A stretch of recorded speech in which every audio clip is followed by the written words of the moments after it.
Steve, just give us your thoughts on the inclusion of Che Adams. He's probably the headline grabber, maybe because he's played for England under 20s. Can you just talk about the chronology as well? Because I think he maybe turned Scotland down at one point, but he's now come back on board. Yeah, I believe he spoke to Scotland. I think Alex was the manager 4 years ago. So 4 years ago he'd have been 19, 20-year-old on the back of playing a couple of friendly matches for England under 20. So it's not as if he's got a long history with England. At that time, as a young man, he was playing in the English Championship. Obviously got his move to the English Premier League. Thankfully for us, I heard a little whisper early last week, that he was looking forward or had decided that he wanted to come on board.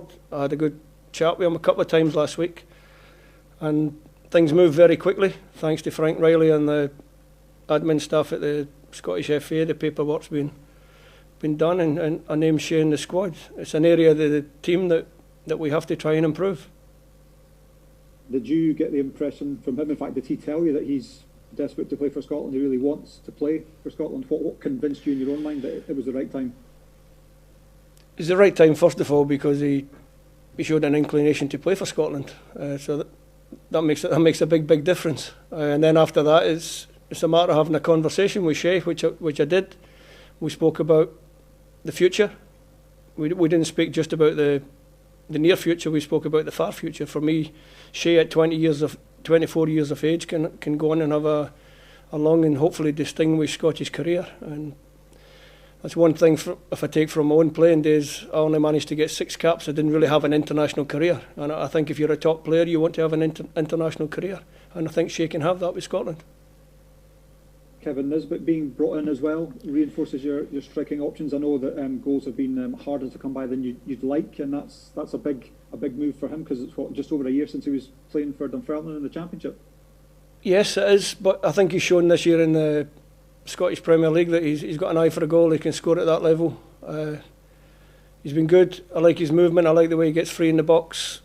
And like I said before, it is an area of the pitch where I have to keep looking, because we need to score more goals. We haven't scored many goals recently. In fact, the last 3 goal scorers are in the squad. Dykes, Fraser and Christie. They're all there. But it would be nice if we could get more from the forward players. And that's the reasoning behind putting two new caps into the forward area of the pitch. London at the moment on club duty isn't doing as well in front of goal. Have you had to speak to him about that? Obviously he's kept his place, but have you spoken to London? No, I'll speak to him when he comes into camp. I think when they're with the clubs, I like to leave them to their own devices. I like them to obviously play well for their clubs, but it's down to the club manager.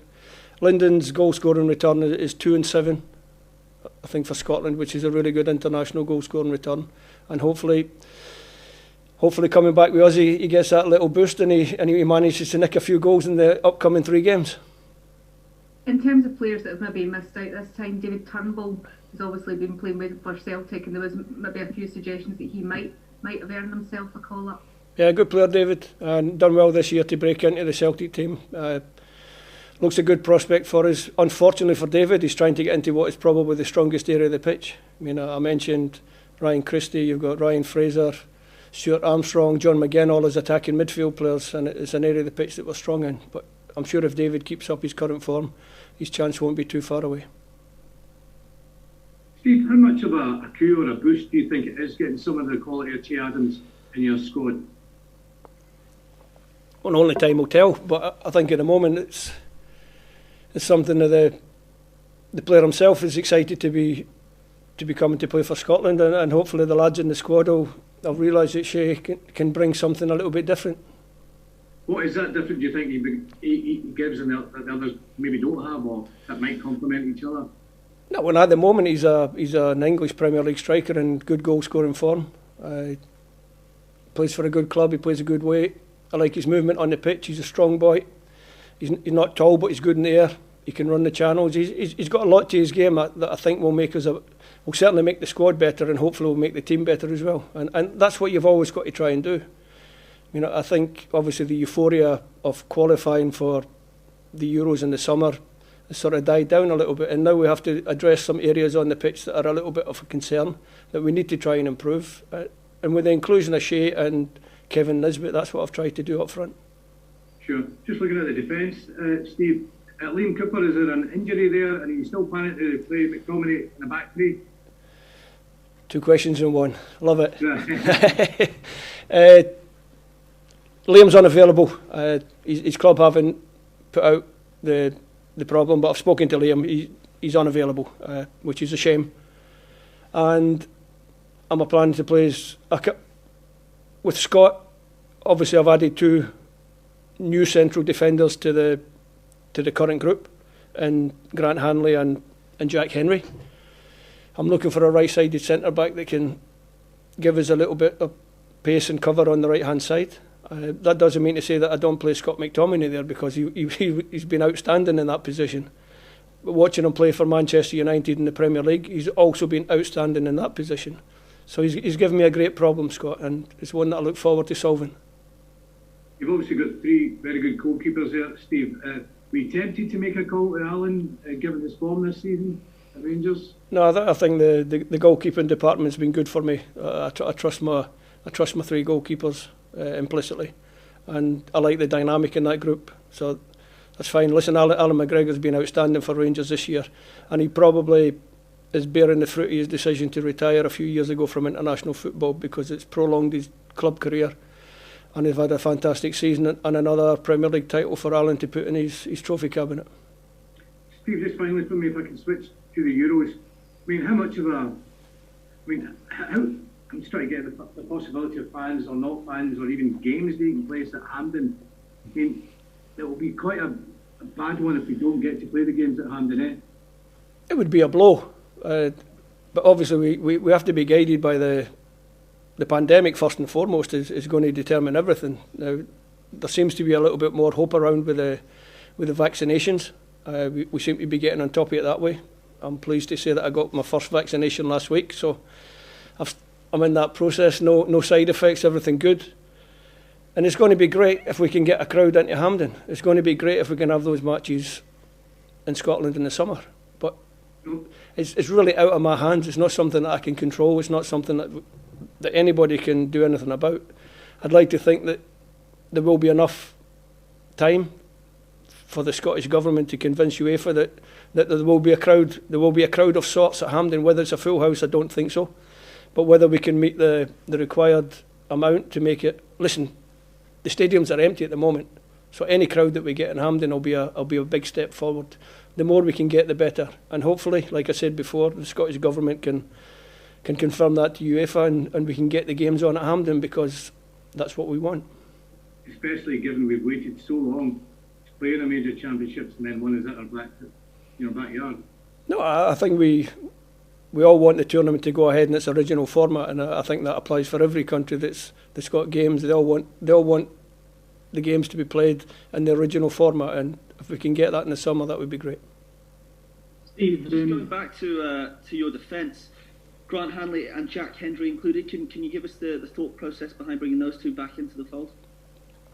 When Grant was actually named in the squad in November, picked up a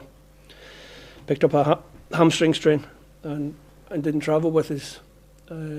Grant's experienced. He's got a number of caps from a few years ago. He hasn't been in any of my camps, but he's got good experience, playing outstandingly well, probably in the best form of his career in the English Championship, and a Norwich team that's doing very, very well.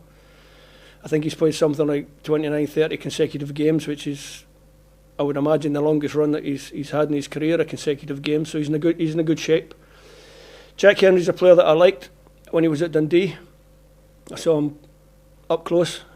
He's got good attributes, Jack. A little bit surprised it didn't work out for him at Celtic, if I'm being honest. But he's shown a good maturity and moving away and trying to restart his career elsewhere. He's had a good season in Belgium. Unfortunately, with the circumstances just now, I haven't been able to go and watch him live. I've seen a lot of his matches on various media platforms. I won't name tag the one that I use, but he's done well. Sometimes the best way, if you can't get to see them live, is to bring them into the squad and have a look. So Jack's in the squad, and we can have a look in training. You talked about bringing new strikers to have a look. It's kind of a problem area. The right wing back position has been held down by Stephen O'Donnell for quite a while now. You've also got Liam Palmer in there. Did you think about perhaps bringing someone like Nathan Patterson, who's impressed in Europa League, or even Sean Rooney from St Johnstone scoring all those goals at Hampden? Sean scored one at Hampden. Yeah, he did well. It was a great day for the Perth Saints. So delighted for Callum. Stephen O'Donnell, I think, has done very, very well for Scotland. I understand there's always people that want to talk Stephen down, but his recent performances, if you took away the name and the club he played for, you'd all be saying he's a good player. So I think we need to show a little bit of respect to people that have served the country well. Liam Palmer, any time I've added him into the squad, has done well. He's never let me down. He's never let his country down. Nathan Patterson is a very good player, and he's got a very big future in front of him. But listen, he's only a young boy. He's only just broken into the Rangers team. Let's give him a little bit of time so that he can settle in, see how his career goes. But a big player for the future for sure. Lee Griffiths has seemed to have reached a crucial juncture of his club career. Have you spoken to him personally, or do you have a message for him at this stage of his time? No, I spoke to all the players that were in the squad in November and are not in the squad this time. I've explained the situation, I've explained why I've left them out, and obviously those conversations will remain private. Last couple of questions, please, folks. Steve, is it a help or a hindrance that you've got, obviously, the start of a World Cup qualifying campaign coming in as you prepare for a massive summer championships at the Euros? I mean, I guess these are what the last 3 competitive matches that you'll have to get things absolutely spot on for the summer, but you'll also want to get off to a flyer for the World Cup. It's a little bit unusual, the situation, obviously, with the Euros being delayed by a year. So to have so many, or to have 3 important World Cup qualifiers, just focuses my mind, and hopefully it focuses the mind of the players, because the only thing that's important in the short term is the World Cup qualifiers. We want to go off to a good start. We want to be competitive. We don't want to be a squad of players and a management team that only get to one finals, one championships. We want to qualify for the World Cup in Qatar 2022. In March, we'll have a big bearing on that campaign. Gav, do you have a final question? Cheers, Ross. Steve, was it a relief that the game against Austria will go ahead at Hampden, and with their travel issues, does it give Scotland a better chance, you think?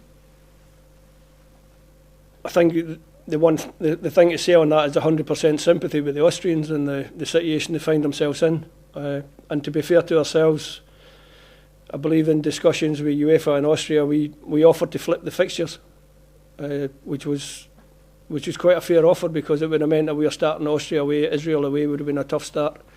But the problem that gave Austria was 3 home games in March and 3 away games in September, and they decided with the logistics, and I can see the reasoning why they didn't want 3 games away in September, because we had the same in November, and by the time we got to the Israel game, the 3rd game of the road trip, if you like, the boys were pretty much emotionally and physically drained. So I can understand why they've chosen to go the way they've gone. They must be confident that they can get a strong Austrian team on the pitch, even without so many players from Germany. So we've got time for one more on the B teams. Steve, is there a plan being put to the clubs that might help a national manager in the future? That the idea that Celtic and Rangers and maybe other clubs' B teams could go into the lower divisions to give younger players a chance to get competitive football. Do you think that's a good idea? Is that something that could help you or another Scotland manager in the future? Just get your take on that. It's something I'd need to have a little bit more background on it to make an informed comment on something like that, because I don't really have any background on it. So maybe one for me to get some background on, and then ask me again. Thanks. Okay. One final question on how the message to any players that haven't made the cut and are looking to make the cut come the Euros. The message is always the same: keep doing well for your club, catch the eye.